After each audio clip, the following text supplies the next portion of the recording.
बिस्मिल्लाहिर्रहमानिर्रहीम। नाज़रीन आज हम शेखुपुरा के ज़िलों को लेके हर एक हलके के बारे में अपनी असेसमेंट जो हमारी वैल्यूएशन रिपोर्ट है वो आपकी खिदमत में पेश करेंगे। इससे पहले हमने हलके का शेखुपुरा डिस्ट्रिक्ट के हर हलके का जो एक तफसीली सर्वे है वो अपने यूट्यूब चैनल पे अपलोड किया है। इसके अलावा जो हमारी रिपोर्ट्स हैं वो हमारी republicpolicy.com की वेबसाइट पे भी हैं मौजूद है। सबसे पहले मैं खुश आमदेद कहता हूँ मलिक अब्दुल लतीफ़ साहब को और ताहिर मकसूद चीना साहब को, जो रिटायर्ड पुलिस अफसरान हैं। बहुत ज़्यादा उनका तजर्बा है पंजाब की सियासत को लेके, और हमारा जो हल्का जाती सियासत का सेल है उसके सरबराह भी हैं। मलिक साहब बहुत शुक्रिया आपका। चीना साहब आपको बहुत शुक्रिया। आज हमारा प्रोग्राम जो है वो हल्का NA 113 शेखुपुरा 1 के बारे में है। इसके बारे में बताइएगा, हल्का किन इलाकों पे मुश्तमिल है और पैनल्स क्या हैं इधर? जी बिस्मिल्लाहिर्रहमानिर्रहीम, अल्लाहुम्मा सल्ली अला मुहम्मद व आले मोहम्मद। ये शेखुपुरा 1 जो NA 113 ये फिरोज़वाला, नारंग मंडी और मुरीद के तहसील पे ये मुश्तमिल है। फिरोज़वाला का पूरा फिरोज़वाला नहीं है, उसके कुछ इलाके इसमें शामिल हैं। मैं नादरीन को बताता चलूँ ये हल्के को मज़ीद डिटेल में डिस्कस करने से पहले कि रिपब्लिक पॉलिसी ने जब सर्वे करवाया था तो उस वक्त सर्वे के जो नताइज थे वो मैं ज़रा नादरीन को दोबारा एक दफ़ा रिपीट कर दूँ कि शेखुपुरा डिस्ट्रिक्ट में 55% पॉपुलर वोट है, जबकि 45% ट्रेडिशनल वोट है, जिसको हम बिरादरियों का या धड़ों का वोट कहते हैं। तो जब हम पॉपुलर वोट में से फर्दर बाइफिकेशन पे जाते हैं कि उस पॉपुलर वोट में से कितने लोगों ने किस किस सियासी जमात के साथ अपनी वाबस्तगी ज़ाहिर की थी, तो शेखुपुरा में जो 55 पॉपुलर वोट था उसमें से PTI के साथ वाबस्तगी है जी 56%, जबकि PMLN के साथ है 28% और अदर्स में 16% है। अब आते हैं NA 113 में जो इस वक्त पैनल इलेक्शन में मौजूद है, जो इलेक्शन कंटेस्ट कर रहे हैं। तो इसमें सबसे पहले जो PMLN की तरफ से यहाँ पर अहमद अतीक अनवर साहब हैं, ये राना तनवीर साहब के भतीजे हैं। ये पहले किसी वक्त चेयरमैन ज़िला कौंसिल शेखुपुरा भी रहे हैं। ये कौमी असम्बली पे और इनके साथ सूबाई असम्बली PP 136 पे मोहम्मद हसन रियाज साहब हैं, PP 137 पे राना मोहम्मद अरशद साहब हैं, जबकि PP 138 पे पीर मोहम्मद अशरफ साहब हैं। इनका मुकाबला है यहाँ पर जो PTI के हमायत याफ्ता पैनल है। तो PTI के हमायत याफ्ता में से यहाँ पर कौमी असम्बली के लिए ब्रिगेडियर राहत अमान भट्टी साहब हैं, जबकि उनके साथ PP 136 पे उमर आफ्ताब ढिल्लों साहब हैं, PP 137 पे खुरम एजाज चट्ठा साहब, जबकि PP 138 पे अबू ज़र मकसूद साहब यहाँ पे इलेक्शन कंटेस्ट कर रहे हैं। ये भी नादरीन को मैं बता दूं कि 2018 के इलेक्शन में ब्रिगेडियर राहत अमान साहब PTI की तरफ से और उनका पैनल, ये जो इस वक्त पैनल हिमायत याफ्ता के तौर पे सामने है, तो 2018 में ये PTI की तरफ से इन्होंने यहाँ से कामयाबी हासिल की थी। इस वक्त जो सूरत हाल है, मैं उसके लिए चौधरी साहब से पूछूंगा कि जी चौधरी साहब, आपको इस पैनल की जो है धड़े, उनके एतबार से आप किस पैनल को ज़्यादा बैलेंस और ज़्यादा बेहतर पोजीशन में देखते हैं? जी हाँ मौलवी साहब, जब हम देख रहे हैं ये पैनल तो आप देखिए कि ये वो लोग हैं, अगर आप बात करें इस वक्त जो PTI के हमायती याफ्ता हैं तो ये आपने खुद बताया कि ये पिछला इलेक्शन जीते हुए हैं। दूसरी तरफ आप देखेंगे तो राना तनवीर, उनका अपना नाम है पाकिस्तान मुस्लिम लीग नून की तरफ से, और ये उनके अजीज़ हैं जो चेयरमैन ज़िला कौंसिल भी रहे। तो यहाँ पे जो पार्टीज़ हैं उससे ज़्यादा यहाँ पे जो धड़ाबंदियाँ होंगी, जो ग्रोह एक दूसरे को सपोर्ट करने वाले हैं, ये बड़ा मैटर करेंगे। और ये यहाँ पे आप इस वक्त इस स्टेज पे आप ये कहें कि जी कौन सी पार्टी जीतेगी कौन सी, तो शायद ये भी हम उस स्टेज पे नहीं हैं। अभी जो है वो 2 हफ्ते तकरीबन रहते हैं कैंपेन में, और जैसे जैसे ये कैंपेन बढ़ेगी आगे तो जो है वोटर को किस तरह अट्रैक्ट करती है कौन सी पार्टी, तो उसके बाद नतीजा को निकलेगा।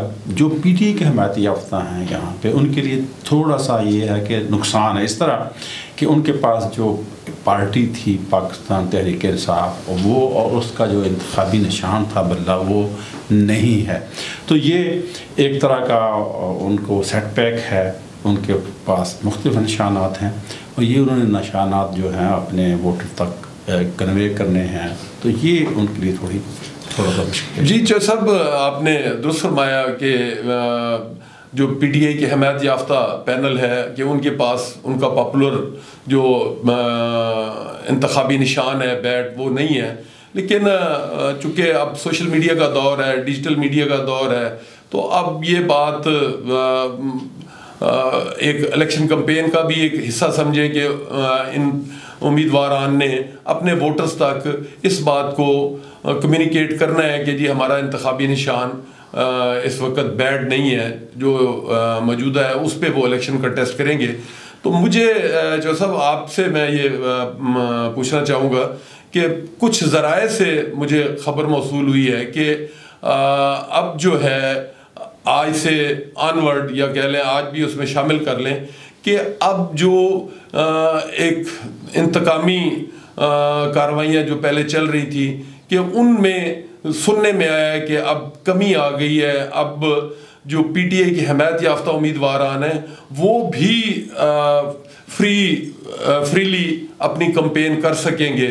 तो अगर ऐसा वाक़यतन हो जाता है कि एक तमाम जमातों को, तमाम सियासी लोगों को मसावी अगर मौके मिलें, तो फिर आप समझते हैं कि जो पीटीआई का हमायत याफ्ता पैनल है उसकी पोजीशन कैंपेन के दौरान बेहतर हो जाएगी। देखिए जो आप फरमा रहे हैं ये तो inspector general police doctor Usman Noor का एक वीडियो पैगाम है जो सोशल मीडिया पर गर्दिश कर रहा है, जिसमें उन्होंने बताया है कि हम जो तमाम जो पॉलिटिकल पार्टीज़ हैं, जो तमाम लोग जो इलेक्शन में हिस्सा ले रहे हैं, उनके लिए लेवल प्लेइंग फील्ड जो है वो दी जा रही है। और उन्होंने मेरे इल्म में आई है ये बात कि उन्होंने मीटिंग करके जो डिस्ट्रिक्ट कमांडर हैं सबको कन्वे कर दिया है कि किसी के साथ हो कोई ज़ाती या कोई जो सियासी मुखालफत है उसकी बिना पे किसी के खिलाफ कोई कार्रवाई नहीं की जाए। अलबत्ता जिन्होंने कोई जुर्म किया है तो वो तो अपना भुगतेगा।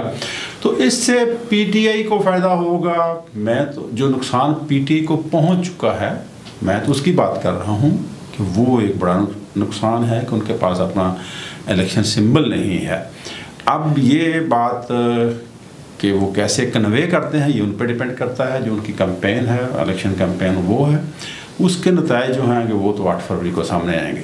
अच्छा, इसमें छीना साहब आप कह रहे हैं कि इनके पास इलेक्शन सिंबल्स नहीं है, तो राहत अमानुल्लाह भट्टी साहब का जो सिंबल है वो प्रिंटर है, उमर आफ्ताब ढिल्लू साहब का जो है वो हवाई जहाज़ है, खुर्रमजाद चट्टा साहब का जो है वो केतली है, और अबू ज़र मकसूद चद्दर साहब जिनका थोड़ा सा इलाका इसमें आता है उनका द्रांती है।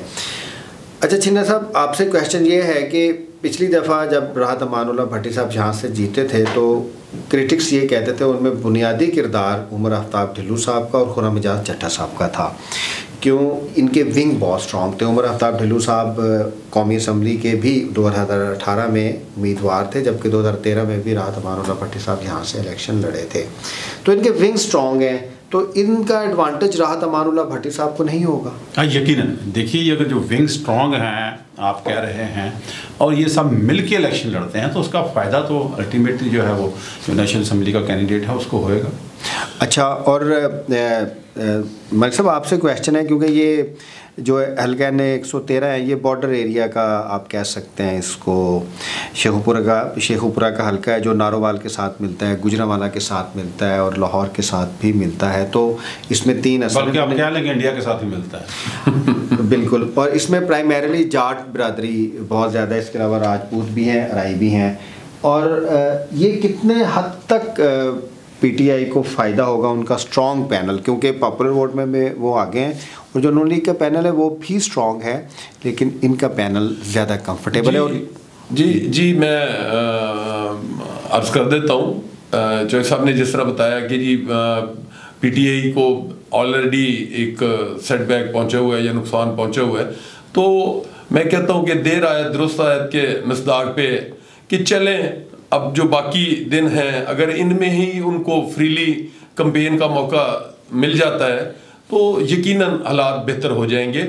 और जहाँ तक पैनल को हम डिस्कस करते हैं तो ज़ाहिर है इलेक्शन फिर इज्तिमाई तौर पे पैनल ही पूरा अपना कोशिश करता है अपने अपने तौर पे।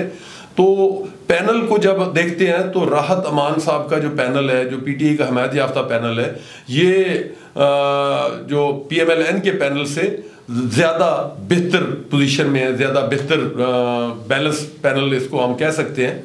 और अब डिपेंड करता है कि जो कैंपेन के दिन हैं इनमें वो कितने अच्छे तरीके से अपने जो ट्रेडिशनल वोटर हैं उसको मोटिवेट करते हैं और साथ में जो पॉपुलर वोटर है उसको भी मोटिवेट करें, ताकि पोलिंग डे पे वो मैक्सिमम कास्टिंग पे जाएं, क्योंकि जितनी ज़्यादा कास्टिंग होगी उतने अच्छे बेहतर नताइज सामने आएंगे। और मैं इन हालात में मैं इनको कह सकता हूँ कि ये मार्जिनली इनको एज हासिल है, ये जो पीटीआई का हमायत याफ्ता पैनल है। बाकी तो जाहिर है हतमी नताइज तो आपको 8 फरवरी को शाम को ही मिलेंगे, और अभी 8 फरवरी तक दोनों पैनल्स के पास टाइम है कि वो कैंपेन में कितनी मेहनत करते हैं। तो अब कह लें कि इलेक्शन कैंपेन और फिर पोलिंग डे की जो मैनेजमेंट है कि पोलिंग डे पे वो कितना अच्छे तरीके से अपने वोटर्स को मोटिवेट करके वो कास्टिंग पे जाते हैं, और उनके पोलिंग एजेंट्स पोलिंग डे पे वो बोगस वोट्स को आइडेंटिफाई करें और किस तरह अपने वोट का वहाँ पे पहरा दें, ताकि जो रिजल्ट हो वो उसमें किसी किस्म की कोई हेरा फेरी का कोई इम्कान ना हो। तो जाहिर है ये सारी चीज़ें होंगी तो यकीनन अच्छे मुस्बत नताइज मिलेंगे। जी साहब, आपसे आखिरी क्वेश्चन है, इस हल्के के बारे में आपने सर्व भी किया है। यहाँ पर ये देहाती हल्का है जहाँ पे पॉपुलर वोट और ट्रेडिशनल वोट दोनों बहुत बड़ी तादाद में आबाद हैं।